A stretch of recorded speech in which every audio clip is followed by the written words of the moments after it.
If you're leasing a car or considering the pros and cons of leasing a car and financing a car, it's good to understand the insurance requirements when you lease, when you finance, the differences between the two, and your options when you own a car outright. So that's what we're going to look at today. There's different requirements for each. And to get started, head over to FreeAdvice.com.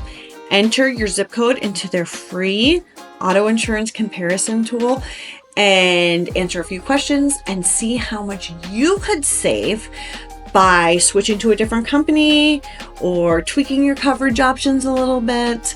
So that's a great place to get started. It's free, it's easy, it's worth doing. So I have a CNBC article up on insurance for leased versus owned cars. What you need to know. So both leased and financed vehicles have insurance coverage requirements that exceed state requirements. So in each state, there's a requirement for minimum liability coverage, and it's just the minimum you need. Most people need a lot more coverage than that, but it's the minimum you need to comply with the law. And it covers your liability. It does not cover your own vehicle. It covers damage you do to other person's property, whether it's a vehicle, a fence, a house, and it covers injuries that accident that you cause inflicts upon that other party. It doesn't cover your own injuries unless you have personal injury protection or med pay. Both of those would cover your own. But when we're talking about liability, we're talking about the amount of coverage that covers another party. When you lease or finance a vehicle, the bank, the lender, the leasing agent, they have to be sure that they're not going to lose out on you as a borrower or a lessee.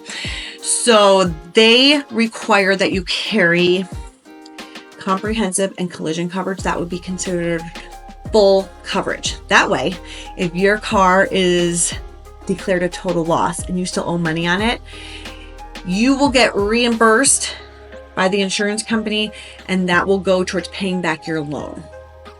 So there's a much higher chance that the bank will be recouped for their losses when you have full coverage than if that was not required and you didn't carry it.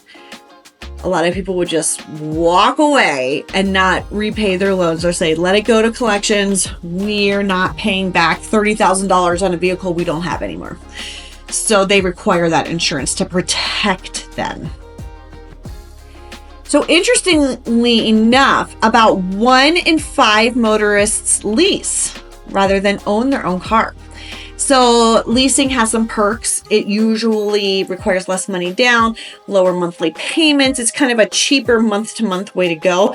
But the downside is that once your lease is up, you don't own a car. It's starting from square one. There's no trade-in value or whatever. Sometimes you can work out an arrangement where you buy the car you leased, but leasing is a good option if you want that, if you always want to have a new car and don't want to pay new car prices. But it may not be the option if you want to have a car as an asset after 5 years or however long you would finance. Also, there's usually mileage limits with leases, and if you exceed that, then you're going to pay additional fee per mile over, which can add up. Insurance premiums can be higher for a leased car than an owned car because of the dealership's coverage requirements. Not necessarily because insurance companies charge more if your car is leased, but because you may have to get a higher level of coverage than you would have chosen given the choice. So, insuring a leased car. There's a difference between leasing and buying.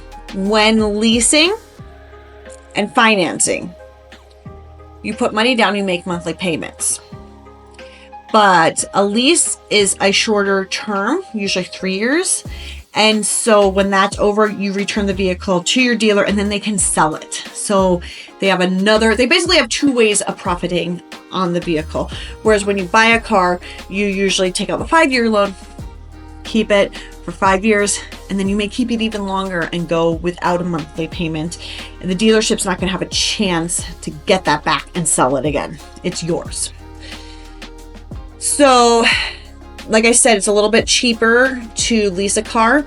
The average lease in 2023 was $606, and the average loan installment for a bought vehicle was $738. So it's a considerable difference. What type of insurance do you need for a leased car? You need collision coverage. That covers the car that you're leasing. Comprehensive coverage, that also covers the car that you're leasing.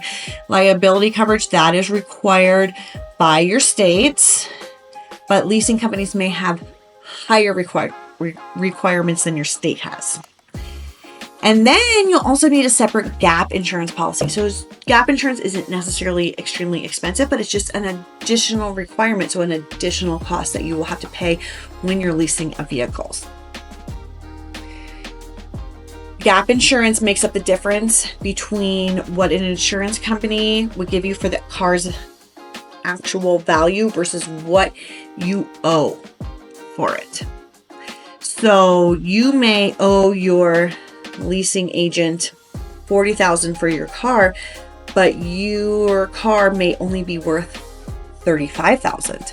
And if it was declared a total loss, you would have to pay back your leasing agent with the money you get from your insurance company, and then you'll have to make up that $5,000 difference yourself out of pocket, which can be really hard to do. So the gap insurance covers that difference. How much is insurance on a leased car? In February 2024, full coverage cost about $2,500 a year or $212 a month. So kind of expensive. And then adding gap insurance will add about another $20 to the annual premium. So if you want to pay, if those rates kind of scare you and you want to pay less, you should compare quotes and see if you could find a better rate for you based on your specific information. So go to FreeAdvice.com, enter your personal information that they ask, nothing too crazy, just basic, general, generic questions, and see if you could get a better rate than these averages listed here. So FreeAdvice.com I'll show you what it looks like.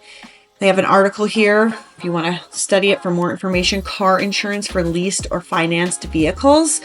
And you go and you click here where the zip code is, you enter your zip code and then get quotes. And you're going to answer a few questions. It's going to generate a lot of quotes. You can see how much you could be saving by switching to a different company.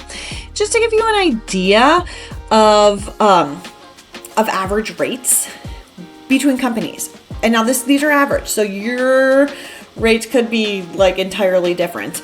But you see Country Financial has these really surprisingly low rates. You can see the orange is for 16-year-olds, the blue is for 30-year-olds, and the gray is for 40-year-olds. So you see that those youngest drivers pay really much higher rates. Compare Country Financial to Progressive, and you can see that there's a significant difference between them.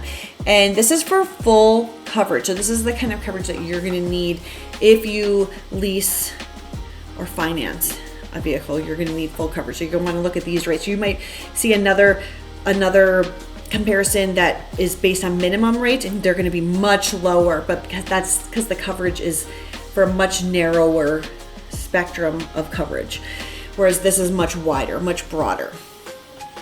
So to see how those rates might compare with your actual rates, go to FreeAdvice.com, enter your zip code, get quotes, and get started on your way to saving even hundreds of dollars a year. This process does not take a long time. It's free. You don't have to put anything out to get your savings. It's free from the beginning. So check it out. today.